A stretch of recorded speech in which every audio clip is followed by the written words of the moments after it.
ఛత్తీస్గఢ్లో మావోయిస్టులు రెచ్చిపోయారు. సుక్మా జిల్లాలో జవాన్లపై మావోయిస్టులు దాడి చేశారు.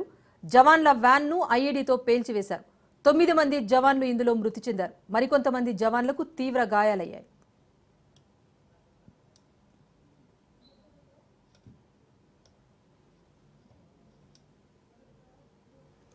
ఛత్తీస్గఢ్లో మావోయిస్టులు రెచ్చిపోయారు. సుక్మా జిల్లాలో జవాన్లపై మావోయిస్టులు దాడి చేశారు.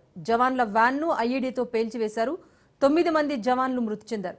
మరికొంతమంది జవాన్లు తీవ్ర గాయాల పాలయ్యారు.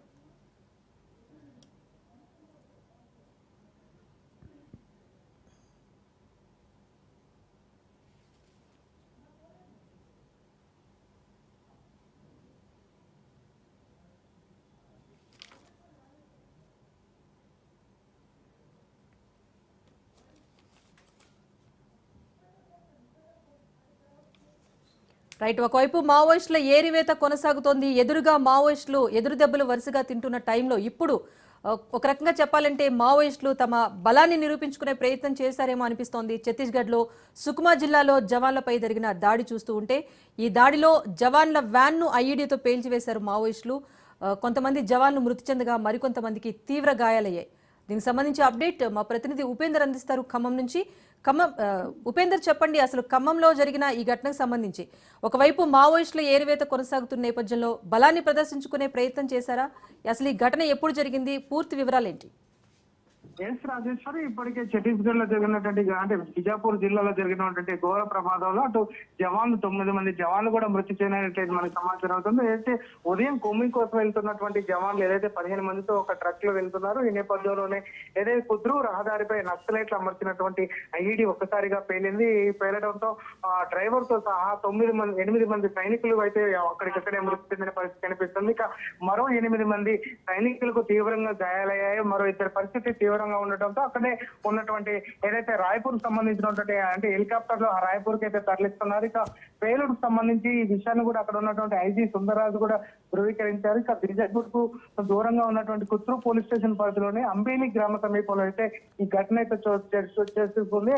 ఐఈడీ పేలి భద్రతా బలగాలు ఒక్కసారిగా అంటే ఆ ప్రాణాలు కోల్పోయిన పరిస్థితి కనిపిస్తుంది. ఈ 8 మంది సైనికులు ఒక డ్రైవర్ మృతి చెందినట్లు కూడా ఐజీ చెప్తున్నారు. 2 జవాన్లకు కూడా పరిస్థితి తీవ్రంగా ఉందని చెప్పేసి వారందరినీ కూడా అటు హెలికాప్టర్ లో కూడా అటు రాయపూర్ కూడా తరలిస్తున్నామని చెప్తున్నారు. ఇప్పటికే దంతెవాడ డిఆర్జీ ఏదైతే దంతెవాడకు సంబంధించినటువంటి డిఆర్జీ జవాన్లు డిస్ట్రిక్ట్ రిజర్వ్డ్ గార్డ్ సంబంధించిన వారు వీరంతా కూడా మృతి చెందినట్టుగా మనకు సమాచారం అవుతుంది. అయితే బిజాపూర్ లో ఈ నక్సలైట్ల ఆపరేషన్ లో భాగంగానే వీరంతా కూడా ఉదయం సెర్చ్ ఆపరేషన్ కోసం వెళ్లారు. అయితే సెర్చ్ ఆపరేషన్ తిరిగి ముగించుకొని తిరిగి వస్తున్న నేపథ్యంలో ఒక్కసారిగా ఈ అంబాలా గ్రామ సమీపంలో ఉన్నటువంటి రహదారిపై వీరు పేర్చినటువంటి ఏదైతే మావోయిస్టులు అమర్చినటువంటి ఐఈడీ పేలి ఘటన అయితే చోటు చేస్తుంది. ఇక గాయపడ్డ సైనికుల సంఖ్య కూడా క్రమంగా పెరిగే అవకాశం అయితే స్పష్టంగా కనిపిస్తుందని చెప్తున్నారు. అయితే వాహనాల్లో దాదాపుగా 15 మంది మాత్రమే ఉన్నట్లయితే మనకి సమాచారం అవుతుంది. ఇక మీరు రిజల్ట్స్ కూడా చూడొచ్చు. ప్రధానంగా అక్కడైతే భారీగా గోతి కూడా ఏర్పడింది. రహదారిపై మధ్యలో ఈ ఐఈడీ అమర్చినట్లు గుర్తించారు.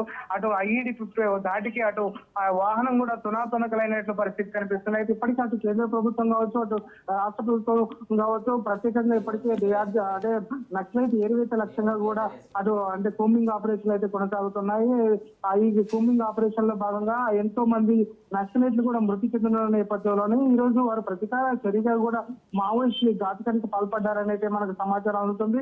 ప్రధానంగా ఇప్పటికే ఈ సంవత్సరంలో జరిగినటువంటి ఘటనలో దాదాపుగా 63 మంది చనిపోవడం, అదేవిధంగా గత సంవత్సరంలో డిసెంబర్ కావచ్చు, అదేవిధంగా గత 3 నెలల నుంచి జరిగిన ఘటనలో 214 మంది మావోయిస్టులు చనిపోవడం కూడా ఆ పార్టీకి కొంత పెద్దపెట్టుగా మనం చెప్పుకోవచ్చు. ఆ నేపథ్యంలోనే అటు మావోయిస్టులపై ఇటు భద్రతా బలగాలు పైచేయి సాధిస్తున్న నేపథ్యంలోనే వీరందరినీ కూడా కట్టడి చేసే నేపథ్యంలోనే ఇటు మావోయిస్టులు ఇటువంటి ఘాతుకాలకు అయితే పాల్పడుతున్నారు. ప్రధానంగా ఇప్పటికే మొన్న జరిగినటువంటి ఘటనలో అటు 2 జవాన్లకు కూడా తీవ్ర గాయాలు కావడం, అదేవిధంగా వీరంతా ఇప్పటికే ప్రతీకార చర్య మావోయిస్టులు రగిలిపోతున్నారు. ప్రధానంగా ఇక్కడ ఉన్నటువంటి అటవీ సంపద కావచ్చు, అదేవిధంగా ఇక్కడ ఉన్నటువంటి భూగర్భ గనులను వారికి అంటే మా కేంద్ర ప్రభుత్వం అదేవిధంగా కార్పొరేట్ సంస్థలు కట్టబెట్టే నేపథ్యంలోనే ఈ ఘాతుకాలకు పాల్పడుతున్నారని చెప్పేసి మావోయిస్టులు ఆరోపిస్తున్నారు. ఇటు అబూజ్బోర్ ప్రాంతం మావోయిస్టులకు ఆవాసంగా ఉంటుంది. ఆ ప్రాంతాన్ని అంతా కూడా తమ గుప్పిట్లో తీసుకొచ్చుకోవడం కోసం కూడా మా భద్రతా బలగాలు కూంబింగ్ చర్యలు చేపట్టాయి. దీనికి సంబంధించి కేంద్రంలో ఉన్నటువంటి కేంద్ర హోంశాఖ మంత్రి అమిత్ షా కూడా ఇప్పటికే వచ్చే మార్చి లోపు, ఖచ్చితంగా మార్చి 6 లోపు మాత్రం ఎక్కడ కూడా మావోయిస్టు ప్రభావితం లేకుండా చేస్తామని చెప్పేసి అటు భద్రతా బలగాలు కూడా చెప్తున్నాయి, ఇటు కేంద్ర ప్రభుత్వం కూడా చెప్తున్న నేపథ్యంలోనే మావోయిస్టులు ప్రతీకార వాంఛతో ఇటువంటి ఘాతకాలకు అయితే పాల్పడుతున్నారు Rajeshwari. Right, thank you Upender.